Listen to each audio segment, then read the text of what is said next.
Whose image is this? If we look at the Greek text of today's gospel, when the scribes and Pharisees and Herodian sympathizers bring our Lord this question, can we pay taxes to the emperor or not? Our Lord says, show me the coin. If we look at the Greek, he asks, whose image, whose icon is on this? And our Lord says, what has Caesar's icon, give to Caesar.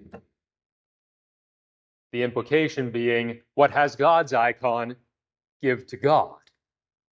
If we look at Genesis, we see that humanity is made in the image, humanity is the icon of God.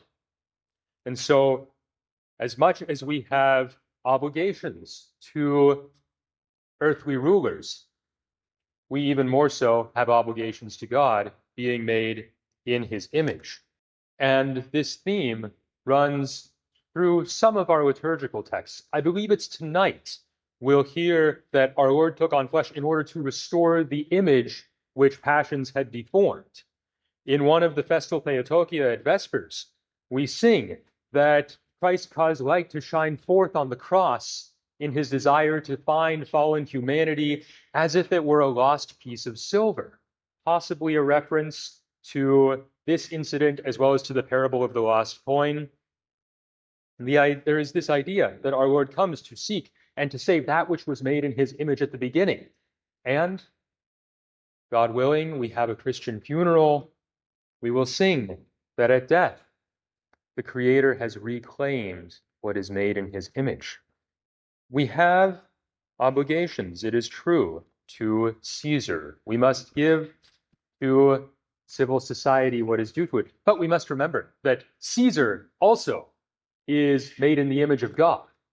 And so Caesar also owes God his very self. I think of that wonderful line from Pope Leo XIII, that humanity has heard enough of the so-called rights of man, and it is time for the world to hear something of the rights of God, because we all owe God our life, our existence, our being, our well-being, our very selves.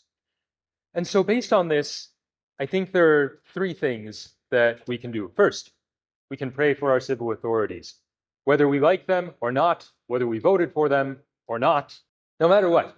Our civil authorities will come under judgment for the way they have governed the earthly society.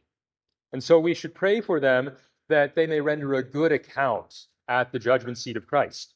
Second, again, when we act as members of civil society, we must remember that ultimately our obligations to God come first. And third, let's rejoice.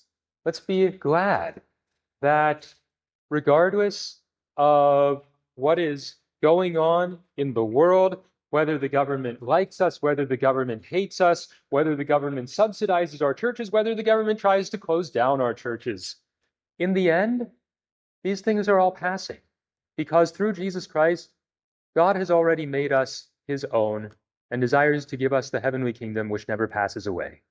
So let us rejoice.